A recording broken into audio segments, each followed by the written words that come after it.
जंगल के एक शांत कोने में रानो चिड़िया का बसेरा था। रानो जितनी छोटी थी उसका दिल उतना ही बड़ा था। जहाँ बाकी पक्षी सिर्फ अपने घोंसले की फिक्र करते, रानो दिन भर अपने मटर के खेत में मिट्टी से लथपथ होकर काम करती थी। धूप खिली थी और रानो अपने खेत में मटर के पौधों को पानी दे रही थी। तभी उसकी सहेली टुनटुनी वहाँ पहुँची। अरे रानो, इतनी कड़ी धूप में क्यों मरी जा रही हो? चलो, नदी किनारे अमरूद के पेड़ पर सब दावत कर रहे हैं।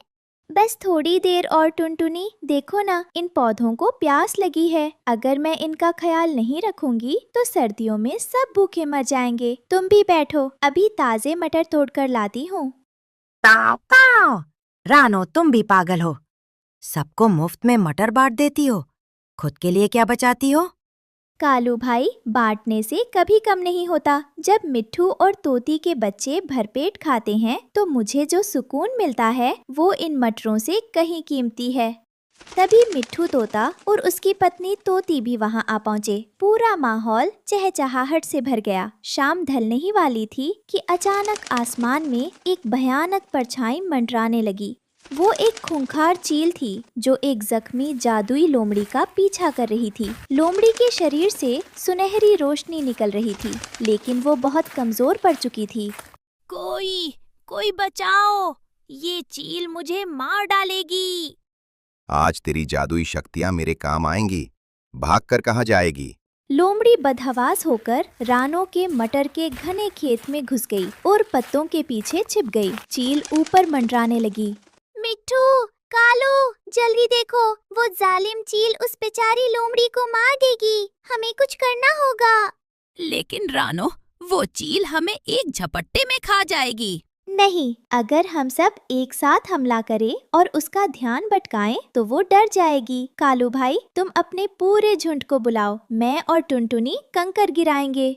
शुरू हुआ एक बड़ा मुकाबला। कालू कव्वे ने शोर मचाकर पूरे जंगल के कव्वों को इकट्ठा कर लिया। सैकड़ों पक्षियों ने मिलकर चील पर हमला कर दिया। चील घबरा गई और वहां से भाग खड़ी हुई। चील के जाने के बाद रानो दौड़कर लोमड़ी के पास गई। लोमड़ी के पैर से खून बह रहा था। डरो मत बहन, तुम सुरक्षित हो। तोती, जरा वो करवे नीम के पत्ते लाना। टुनटुनी, पानी लाओ। अगले 10 दिनों तक रानो ने अपनी जान लड़ा दी। वो दिन भर लोमड़ी के घाव धोती, उसे अपने सबसे नरम बिस्तर पर सुलाती और खुद जमीन पर सोती। रानो, तुम खुद इतनी छोटी हो, पर तुम्हारी ममता आसमान जैसी बड़ी है। मैंने सुना था कि पक्षी स्वार्थी होते हैं, पर तुमने मेरी धारणा बदल दी।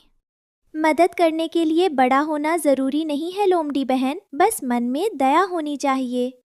जब लोमड़ी पूरी तरह स्वस्थ हो गई तो उसने अपनी पूंछ हिलाई और हवा में एक चमकता हुआ मटर का गोला प्रकट हुआ। रानो, ये मेरी जादुई शक्तियों का अंश है। ये महामटर है।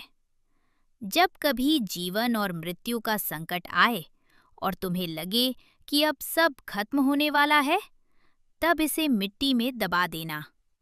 याद रखना, ये सिर्फ तुम्हारी और तुम्हारे नेक दोस्तों की पुकार सुनेगा। 1 महीना बीत गया। अचानक एक रात जंगल की हवाएं बदल गई। काले डरावने बादलों ने पूरे सूरज को निगल लिया। ऐसी बारिश शुरू हुई कि लगा मानो प्रलय आ गई हो।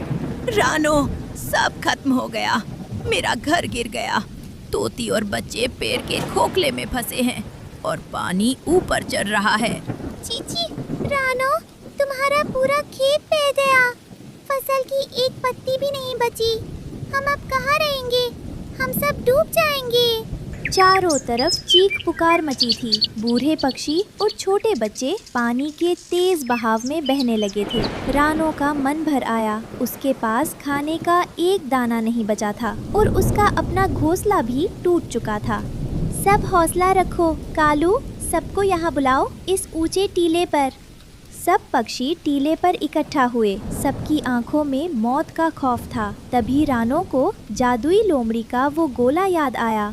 रानो ने कीचड़ खोदकर उस चमकते गोले को अंदर डाला और जोर से चिल्लाई, हे जादुई मटर, मेरे जंगल के मासूम पक्षियों को बचा लो।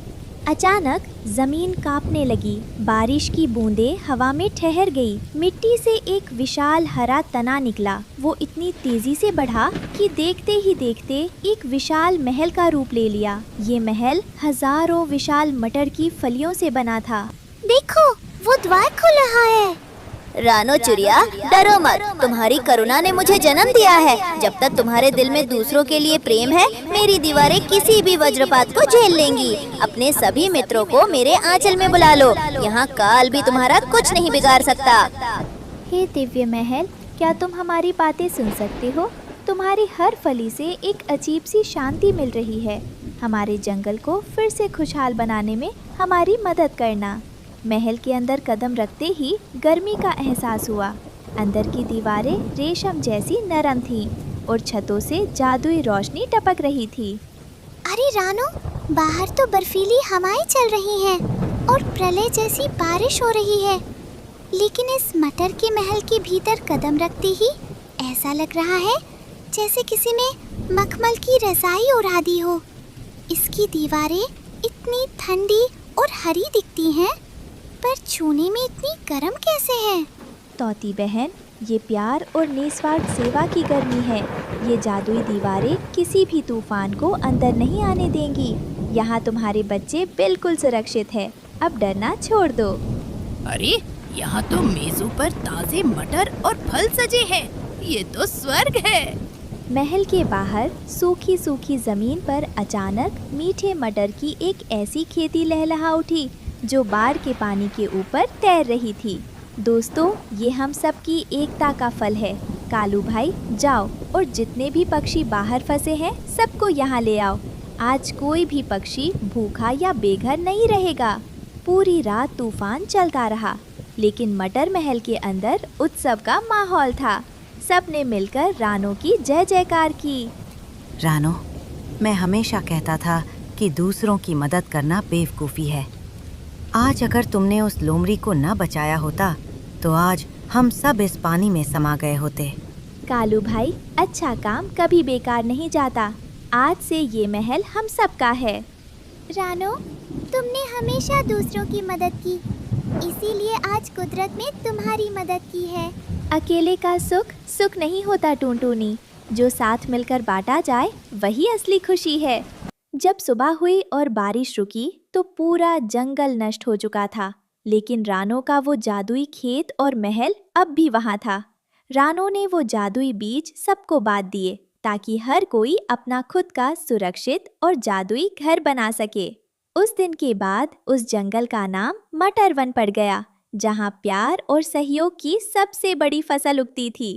इस कहानी से हमें सीख मिलती है कि दूसरों की मदद करने के लिए धन या शक्ति की नहीं, बल्कि एक साफ और दयालु दिल की जरूरत होती है। जो दूसरों के लिए घर बनाता है, ईश्वर उसके लिए स्वयं चमत्कार के द्वार खोल देता है।